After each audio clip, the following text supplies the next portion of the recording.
Welcome. In this video, I will show you how to update software on your SONY KD-43X TV.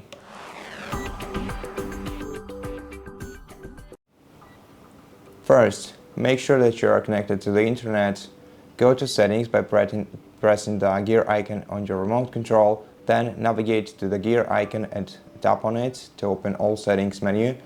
Then make sure that you are connected to the network. In network and internet menu, make sure that you have a network that has a connected status.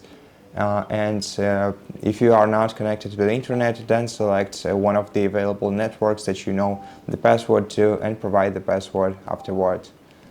Then go to System menu.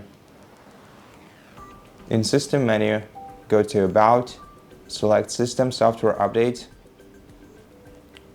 tap on Software Update option, and wait until your TV finds the latest software version. And if it does find it, then of course proceed by clicking Download and Install.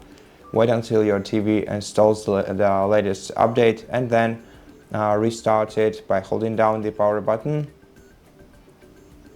for a couple of seconds, and then select Restart option to apply changes. Also, make sure that this option is switched on so that your TV can automatically check for updates and install updates in your free time. And so that's basically it for this video. Thank you for watching it. If you liked it, please consider subscribing to our channel, leave us a like and a comment below, and I'll see you in the next one.